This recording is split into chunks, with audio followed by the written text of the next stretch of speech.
السلام علیکم ورحمۃ اللہ وبرکاتہ۔ مفتی سلمان اظہری صاحب قبلہ کے کیس میں پھر ایک نیا موڑ آ گیا ہے۔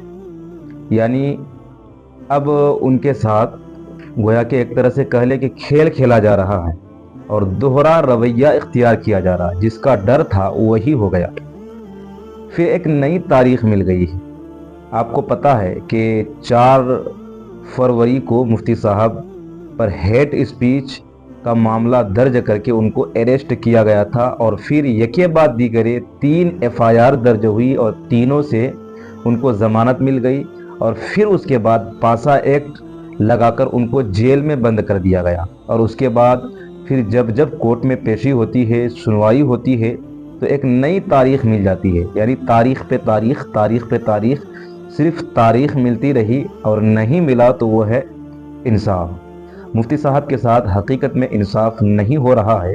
ہیٹ اسپیچ کا جو معاملہ ہے، وہ ہیٹ اسپیچ کیا تھا آپ سبھی جانتے ہوں گے۔ وہ ہیٹ اسپیچ ایک شعر پڑھنے کے بجائے، جس شعر میں کسی ایک کمیونٹی کو، کسی ایک قوم کو، کسی بھی شخص کو نام لے کر کے اس کو ٹارگٹ نہیں کیا گیا تھا، بلکہ ایک شعر پڑھا گیا تھا۔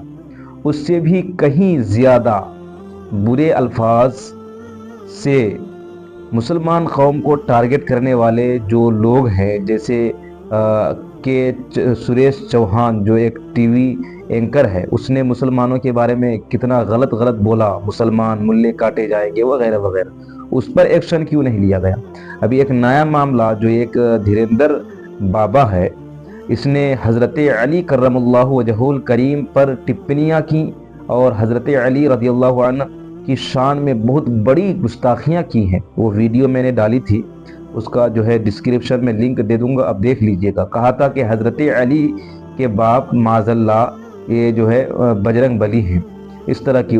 اس پر ایکشن کیوں نہیں لیا گیا؟ ایسا نہیں ہے کہ اس پر FIR درج نہیں ہوئی، FIR درج ہوئی لیکن ایکشن کچھ نہیں لیا گیا ہے اب تک۔ لیکن مفتی سلمان اظہری صاحب قبلہ پر جو ہے 3 FIR درج ہوئی، پھر پاسا ایکٹ لگا کر کے ان کو جیل میں بند کر دیا گیا۔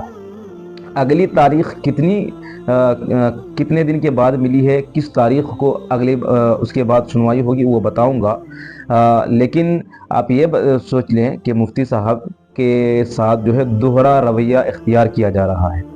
یعنی کہ دوسروں کے ساتھ نرمی اور مسلمانوں کے ساتھ سختی کے ساتھ پیش ہو رہے ہیں، اور پھر جو ہے تاریخ ملتی رہی ہے مفتی صاحب کو، اور ان کو انصاف نہیں مل رہا ہے۔ آپ کو بتا دیں کہ کل 23 اپریل کو جو سنوائی ہوئی، اس میں پھر اگلی تاریخ مل گئی ہے 5 مئی، یعنی آنے والا جو 5 مئی ہے، یہ 10-11 دن کے بعد 5 مئی کو سنوائی ہوگی۔ اور پھر جو ہے آنے والے 5 مئی کو پھر کیا ہوتا ہے، کہیں ایسا نہ ہو کہ پھر اگلی تاریخ ملے، جیسا کہ 4-5 مہینے سے ایسا ہی ہوتا آ رہا ہے کہ تاریخ پہ تاریخ ہی مل رہی ہے، انصاف نہیں مل رہا ہے، اور نہ ہی جیل سے ضمانت ملنے کی کوئی امید نظر آ رہی ہے۔ اللہ خیر فرمائے۔ 10 سے 11 دن جو بچے ہوئے ہیں آنے والی تاریخ تک، آپ لوگوں سے اپیل ہے، گزارش ہے کہ زیادہ سے زیادہ جو ہے دعاؤں میں یاد رکھیے آپ، اس لیے کہ مفتی صاحب ہمارے لیے رہبر ہیں، رہنما ہیں، اور بہت بڑے عالم دین ہیں، اچھے گھرانے سے ہیں، اور ایک جو ہے دین کے کام میں بہت ہی زیادہ پیش رہنے والے ایک عالم ہیں۔ تو ان کی قدر کیجئے، ان کو بھولیے نہیں، دعا میں یاد رکھیے۔ اور جو ہے سب سے اہم بات یہ ہے کہ آپ جو ہے آواز اٹھاتے رہیں ان کے لیے، کہیں ایسا نہ ہو کہ آپ جو ہے خاموش اختیار کریں اور جو ہے چپ چاپ رہیں، خاموشی کے ساتھ رہیں، اور مفتی صاحب کو بھول جائیں، اور پھر ان کے جو ہے ان کا معاملہ بڑھتا جائے، ان کو تاریخ ملتی جائے اور ان کو ضمانت نہ ملے۔ اس لیے کہ دیکھیے کہ ہندوستان میں یہی ہو رہا ہے، مسلمانوں کے ساتھ سختی کے ساتھ جو ہے اور جو ہے دوسروں کے ساتھ نرمی اختیار کیا جاتا ہے۔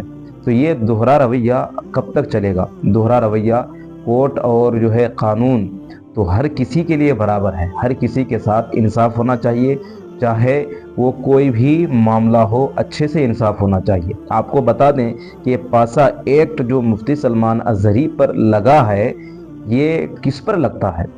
پاسا ایکٹ ہر کسی پر نہیں لگتا، ایسے شخص پر لگتا ہے جو دیش کے لیے خطرہ ہو، جو بہت بڑا کرمنل ہو، یا پھر ڈرگس کی سپلائی کر رہا ہو، یا ایسا غیر قانونی کام کر رہا ہو جو دیش میں بہت بڑا جو ہے جرم ہے، کرائم ہو، تو بہت بڑے کرمنل پر یا پھر ایسے شخص پر جو دیش کے لیے بہت خطرناک ثابت ہو سکتا ہے، ایسے شخص پر پاسا ایکٹ لگتا ہے۔